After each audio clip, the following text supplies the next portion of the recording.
Hello everyone, welcome to double academy. बघा, जळगाव महानगरपालिका भरती 2020 यामध्ये नवीन अपडेट आलेला आहे। बघा, गट क व गट ड यामधील एकूण मंजूर पदे किती आहेत, तसंच रिक्त पदे किती आहेत आपण या व्हिडिओमध्ये बघणार आहोत। तर याआधी बघा, नवी मुंबई महानगरपालिका तसंच कल्याण डोंबिवली महानगरपालिका या महानगरपालिकेमध्ये जे वेगवेगळे पोस्ट येत असतात, एएनएम जीएनएम आहे, स्टाफ नर्स आहे, पशुधन पर्यवेक्षक, अशा वेगवेगळे पोस्ट येत असतात। या पोस्ट करिता अकॅडमीमध्ये बॅचेस सुरू झालेले आहेत। या बॅचमध्ये बघा, तुम्हाला 1500 रुपयामध्ये 3 मंथची व्हॅलिडिटी मिळणार आहे। तसेच बघा, तुम्हाला जेवढे काही प्रिव्हियस पेपर झालेले आहेत त्याचं तुम्हाला विश्लेषण करता येणार आहे। त्याचप्रमाणे ई बुक आणि टेस्ट सिरीज पण तुम्हाला प्रोव्हाइड होणार आहे आणि सर्व विषयाचे रेकॉर्डेड लेक्चर्स तेही तुम्हाला प्रोव्हाइड होणार आहे। आणि प्लस पॉईंट म्हणजे बघा, टेक्निकल आणि नॉन टेक्निकल विषयासह ही लेक्चर्स तुम्हाला प्रोव्हाइड करण्यात येणार आहे। तसंच बघा, इथे तुम्हाला नगर परिषद व नगरपंचायत याची मेंटरशिपची बॅच सुरू झालेली आहे। या बॅचमध्ये बघा, तुम्हाला पर्सनल गायडन्स प्लस 10 विद्यार्थ्यांच्या मागे एक मेंटर असणार आहे।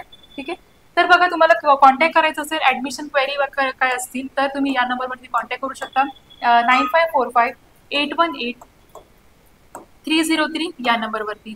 ठीक आहे, तर बघा, आपण बघत होतो की गट क व गट ड मध्ये एकूण मंजूर किती झालेले आहेत पदे आणि व रिक्त पदे किती आहेत आपण या व्हिडिओमध्ये बघूयात। बघा, असे सांगितलेले यामुळे असे म्हटलेले आहेत, जळगाव महानगरपालिकेसाठी शासनाने 2157 पदे, ठीक आहे, पदांचा आकृतीबंध मंजूर केला आहे। ठीक आहे, त्याचप्रमाणे बघा, इथे असं म्हटलेलं आहे, यापैकी तब्बल 917 पद इतके रिक्त आहेत। ठीक आहे, एकूण रिक्त पदे किती आहेत बघा, 917 पद इतके रिक्त आहेत। त्याचप्रमाणे सध्या केवळ 1213 इतके पद कार्यरत आहेत। तर या लोकांवरती खूप म्हणजे कर्मचाऱ्यांवर भार आलेला आहे।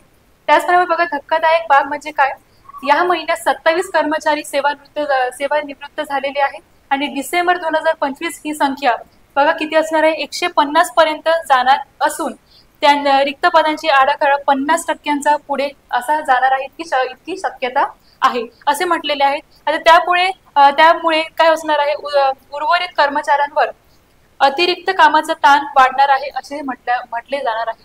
तर बघा, असे म्हटलेले होते की सन 2011 पासून जळगाव महापालिकेमध्ये एकाकी नवीन पदांची भरती झालेलीच नव्हती। ठीक आहे, तर बघा, या काळात कर्मचाऱ्यांची जी सेवानिवृत्ती किंवा बदली पण नवीन नियुक्ती नाही असे म्हटलेले आहेत। पण जी पुढची पदे येणार आहेत, जसे की 917 पदे इतके रिक्त पदे आहेत, तर त्यांची रिक्त पदे निघणार आहेत।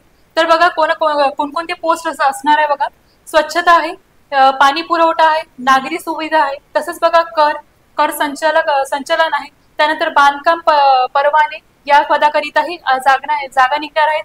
त्याचप्रमाणे बघा, आरोग्य सेवा विभागांवर भार पडलेला आहे। तर या सगळ्या पदाकरिताही या जागेकरिताही पदे निघणार आहेत। तर सगळ्यांनी तयारीत राहावे। तर लवकरात लवकर या पदांवर विचार करण्यात येणार आहे। तर पुढची काही तुम्हाला नोटिफिकेशन आम्हाला येईल तर लगेच तुम्हाला कळण्यात येतील। ठीक आहे, त्याआधी बघा, स्वच्छता निरीक्षक याकरिताही मेंटरशिपची बॅच सुरू झालेली आहे। तसेच बघा, डिपार्टमेंटल सायन्स, ठीक आहे, फॉरेन्सिक सायन्स ह्याही करिता मेंटरशिपची बॅच सुरू झालेली आहे। जे विद्यार्थी या दोन्ही पोस्ट करिता प्रिपरेशन करत असतील तर तुम्ही हमखास या अकॅडमीमध्ये जॉईन करू शकता। ठीक आहे, तसंच बघा, दोन्ही बॅच तुम्हाला 7000 रुपयामध्ये, फक्त स्वच्छता निरीक्षकची बॅच मिळणार तुम्हाला 7000 रुपयामध्ये। ठीक आहे, तुम्ही एका वर्षाची व्हॅलिडिटी तुम्हाला मिळणार आहे। तुम्हाला बघा, पर्सनल गायडन्सही प्रोव्हाइड करता येणार आहे आणि 10 विद्यार्थ्यांच्या मागे एक मेंटर असणार आहे। तर व्हिडिओ आवडला असेल तर, युजफुल वाटत असेल तर व्हिडिओला लाईक करा, सबस्क्राईब करा। धन्यवाद।